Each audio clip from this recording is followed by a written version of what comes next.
Shalom Bapak Ibu Saudara-saudari yang dikasihi Yesus dan yang saya kasih, berjumpa kembali dengan saya Pendeta Rizky Lubis. Kali ini kita akan mengomentari videonya saudara kita Habib Rizik ini. Tapi sebelum saya mengomentari video ini, jangan lupa ya, subscribe, like, tombol lonceng pencet, supaya setiap saya buat video baru terupdate di HP saudara atau muncul di HP saudara. Dan beri komen yang baik, yang benar, karena negara kita negara hukum, ya kita akan berhadapan dengan hukum. Mari kita saksikan apa yang dikatakan oleh saudara Habib Rizik ini. Potensi besar untuk melarikan diri, itu yang nggak boleh kita lupa tuh, untuk segera ditahan, karena sudah berulang kali selalu mengulang-ulangi penodaan agama, ditambah berpotensi untuk melarikan diri. Apa? Potensi besar untuk melarikan diri, itu yang nggak boleh kita lupa tuh, untuk segera ditahan, karena sudah berulang kali selalu mengulang-ulangi penodaan agama, ditambah berpotensi untuk melarikan diri. Ya, betul. Ini saya acung jempol. 2. Setiap orang yang mengata-ngatakan agama orang lain jelek atau penodaan agama, itu harus dihukum, harus diproses, harus dihukum. Itu benar. Kenapa? Alasan pertama adalah, kalau kita biarkan penoda agama ini berkeliaran dan tidak dihukum, dan dia terus menjelek-jelekkan agama orang lain, ini berpotensi terjadinya perpecahan antara umat beragama. Kalau terjadi perpecahan antar umat beragama, berpotensi yang namanya perang agama.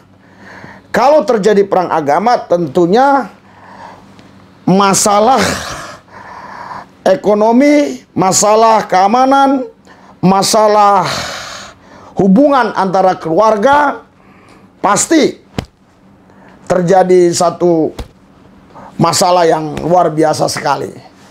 Kenapa saya katakan demikian? Karena begini, di Indonesia ini kita berbagai macam suku, berbagai macam agama.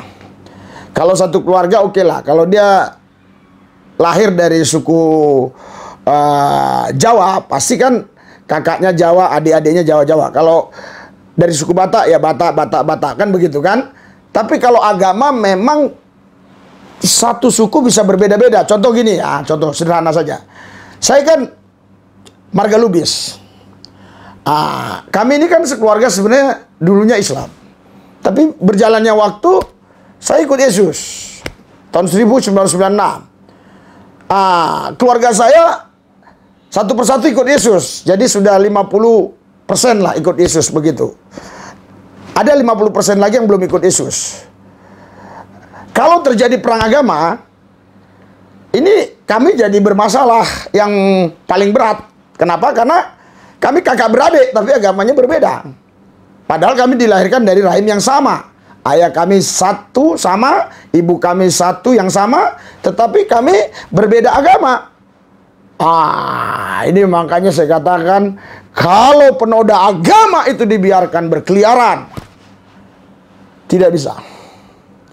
Harus ditangkap, diproses sesuai dengan hukum. Setuju Pak Habib Rizik? Setuju, bagus. Apa? Kita menghina Yesus mereka. Apa boleh kita menghina Tuhan mereka? Betul. Kalau tidak diproses, jangan salahkan umat Islam kalau besok kepalanya ditemukan di jalanan, saudara. Iya, nggak boleh menghina Yesus. Betul. Iya. Tadi saya tonton videonya sih, agak sedikit berapa menit begitu ya. Ya, maksud Pak Habib Rizik ini saya tahu ya. Kita nggak boleh menghina agama orang lain. Nggak boleh menghina Yesus. Nggak boleh juga menghina nabi-nabi orang lain, atau menghina agama tertentu, agama Islam dan sebagainya. Agama apapun itu kita nggak boleh hina. Ya betul Pak Habib Rizik, kita nggak boleh menghina Yesus. Kenapa? Kalau kita menghina Yesus, ya kan? Yesus ini Tuhan Allah yang Maha Kuasa. Ya berarti kita berhadapan dengan Tuhan Allah yang Maha Kuasa. Oh, dia mana Tuhan Allah? Itu urusan saudara. Tapi saya percaya dia Tuhan Allah. Kalau Anda nggak percaya dia Tuhan Allah, ya itu urusan saudara. Gitu loh. Jadi ya Tuhan Allah, ya jangan dihina-hina, jangan dimaki-maki, jangan dicaci-caci. Itu juga namanya penodaan agama. Karena bagi orang Kristen memang Yesus itu Tuhan Allah, dan Yesus itu patut dipuji dan disembah. Dia karena Tuhan Allah yang datang ke bumi mengambil rupa manusia. Sebagai anak manusia dia mati, kealahannya dalam roh tidak bisa mati. Dia bangkit hari yang ketiga, naik ke sorga, menyediakan tempat bagi kami yang percaya. Jadi tentu betul Pak Habib Rizik, Yesus itu tidak boleh dihina. Itu kan maksud Pak Habib Rizik kan? Ya, Yesus nggak boleh dihina. Makanya orang lain pun tidak boleh menghina agama Pak Habib Rizik. Betul kan Pak Habib Rizik kan? Iya. Apalagi nih? Tuhan dari mana? Kalau Yesus anak Tuhan, bidangnya siapa? Tuhan dari mana? Kalau Yesus anak Tuhan, bidangnya siapa? Tuhan dari mana? Kalau Yesus anak Tuhan, bidangnya siapa? Lah, kalau Yesus anak Allah, Yesus Tuhan, dilahirkan, terus bidannya siapa? Lah ampun, ya ampun. Ya ampun, ya ampun. Pak Habib Rizik, itu Adam dan Hawa lahir Kain dan Habel. Atau kalau di Islam seingat saya Kubil dan Habil begitu ya. Seingat saya begitu ya. Terus bidannya siapa? Terus anaknya Nuh itu bidannya siapa? Terus maaf ya, saya nanya juga, kalau Nabi Bapak Nabi Muhammad SAW waktu lahir bidannya siapa juga? Jadi kalau pertanyaan Bapak ini memang lucu ya. Sedikit saya komentari, ada agak-agak penghinaan gitu. Penistaan. Karena bagi kami orang Kristen mah Tuhan Allah itu bisa berbuat apa saja. Dia bisa datang ke bumi mengambil rupa manusia. Dia bisa keluar dari pohon pisang. Dia bisa keluar dari pohon rambutan. Apalagi dia keluar dari seorang perempuan yang kudus. Dari rahim bisa saja. Oh, masa Tuhan Allah keluar dari kemaluan makhluknya? Ya, namanya Tuhan Allah itu, dia nggak akan pernah terpengaruh apapun. Ketika dia keluar dari apapun, dia nggak akan kepengaruh. Contoh sederhana saja, maaf cakap. Misalnya, saya di sini lagi ngomong kentut, bau sekali. Tuhan Allah itu tidak akan terpengaruh dengan baunya kentut saya. Ya biasa-biasa saja. Malah itu nggak dianggap kentut. Iya, dianggapnya itu ya biasa saja gitu. Kan dia Tuhan Allah. Kalau Tuhan Allah masih terpengaruh dengan kentut misalnya, ya menurut saya dia bukan Tuhan Allah.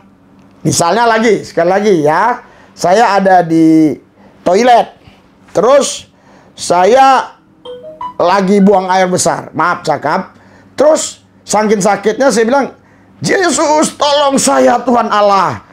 Terus buang, angin pula lagi. Terus gimana tuh? Apakah doa saya batal? Kalau doa saya batal, berarti Tuhan Allah Yesus tadi terpengaruh dong dengan baunya toilet tadi. Kalau dia terpengaruh dengan baunya toilet, berarti dia masih sama dengan makhluk, masih sama dengan saya. Jadi yang namanya Tuhan Allah itu tidak terpengaruh dengan situasi, kondisi, keadaan apapun. Dia tidak perlu pijakan, dia tidak perlu gantungan. Dia tidak bergantung kepada apapun, dia tidak berpijak kepada apapun, dan dia tidak membutuhkan apapun dan siapapun untuk dia hidup. Dia tidak butuh udara, dia tidak butuh dukungan manusia untuk dia bisa jadi Tuhan. Karena dia Tuhan Allah. Dia datang ke bumi mengambil rupa manusia, Filipi 2 ayat yang ke-6. Memang prosesnya betul. Dia lahir lewat rahim seorang wanita yang suci, namanya Maria. Tapi dia bukan benihnya Yusuf, bukan anaknya Yusuf. Dia adalah roh Allah dan firman Allah. Allah itu roh, Allah yang roh ini punya firman. Allah yang roh dan firman Allah ini adalah Allah itu sendiri. Dia datang ke bumi mengambil rupa manusia lewat rahimnya Maria, dan lahirlah yang namanya Yesus. Yesus berkata, Yohanes 17, namamu ya Allah, namamu ya Bapa, yang kau nyatakan kepadaku, kuberitahukan kepada mereka. Artinya Yesus itu nama Allah kita. Allah kita Esa, kita panggil Bapa. Bapa kita punya nama, namanya Yesus. Oke, Pak Birizik paham? Jadi nggak perlu pakai bidan ya.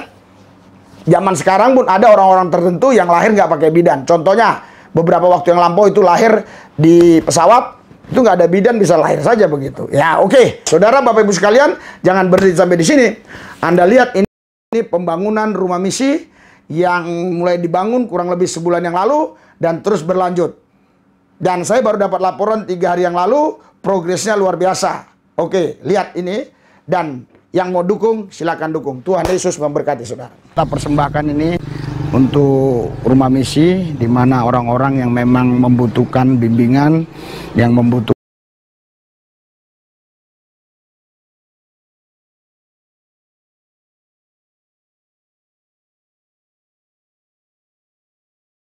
kita bersihin semua ini. Maksudnya sampai ke sana, kita uruk semua ini, kita tambah bangunannya sampai ke sana. Karena itu saudara, Bapak Ibu sekalian, saudara sekalian, siapapun Anda yang memang punya hati misi, yang mau dukung pelayanan ini, Anda bisa mendukung pelayanan ini di nomor rekening yang tertera, ya, yang tertera di layar ini, dan juga di deskripsi ada semua. Saudara, mungkin Anda berpikir, wah itu kan tugas orang-orang kaya yang harus memberkati, itu orang-orang yang punya pabrik, orang-orang yang punya perusahaan, manajer-manajer. Saudara, keliru saudara. Jadi tidak ada di antara kita yang dianggap Yesus itu miskin, karena waktu seorang janda memberikan 2 peser uang, Yesus bilang dia yang memberi terbanyak. Apakah yang lain tidak ada memberi yang berapa dirham? Tentunya ada. Kenapa dia yang terbanyak? Karena itu uangnya hanya segitu, dan dia berikan semuanya itu. Itu mata uang terkecil. Kalau di Indonesia mungkin uang ribu-ribuan lah. Jadi bayangkan saudara, kalau Anda ada yang punya kerinduan untuk Injil Kerajaan Allah diberitakan ke seluruh bangsa, ya, dan mereka bisa dibawa kemari untuk dibina, saudara bisa ke nomor rekening ini, ya. Kita berpikir sederhana aja. Kalau kita mau bekerja sama, saudara, ya, ada yang mau ngasih 500, ada yang mau ngasih 1 juta, oke. Ada juga yang bilang, wah saya hanya bisa 50.000, nggak ada masalah, sesuai dengan kemampuan dan kerelaan, ketulusan hati kita. Tapi bayangkan kalau kita gabung semua, 50.000 kali 200 orang, misalnya kali 1.000 orang, kan bisa membangun ini. Oke, saya berdoa Tuhan Yesus jamah mereka semua yang sudah mendengar ini, misi ini, dan terkhusus terlebih yang sudah subscribe, Tuhan berkati. Mereka yang sudah memberkati, Tuhan berkati berlipat kali ganda, biar memberkati kembali. Dan mereka yang tidak bisa memberkati, Tuhan berkati juga, di lain waktu mereka bisa memberkati. Ingat saudara, Anda memberi tidak akan menjadi miskin, Anda tidak memberi pun tidak menjadi kaya. Tuhan Yesus memberkati. Ambilkan skop lo bro, ambilkan skop itu, kena skop. Pasir ke-6. Iya, pasir ke-6. Udah. Nah, pasir ke-6. Iya.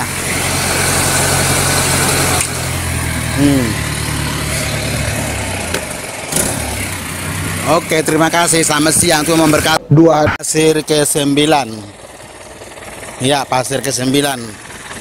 Pasir ke-9. Ratakan, dikasih tali dan diratakan.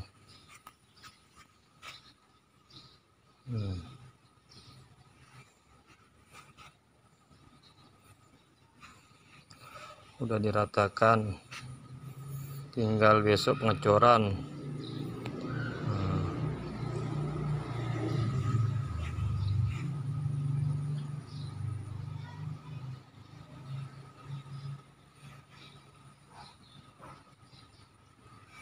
Besok pengecoran, tinggal tali.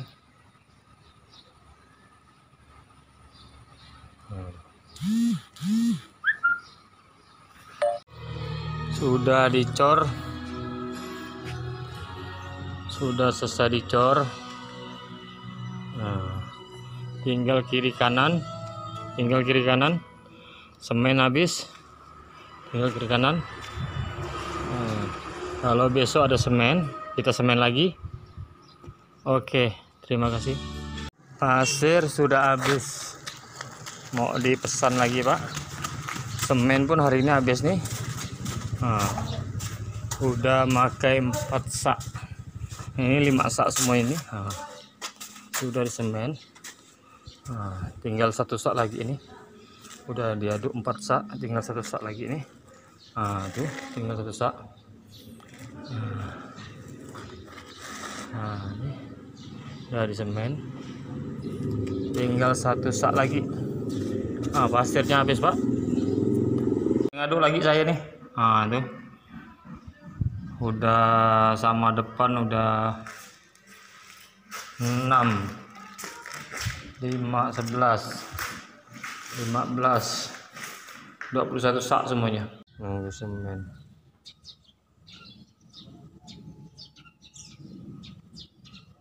Mau dituntaskan sekarang, tinggal ini ya.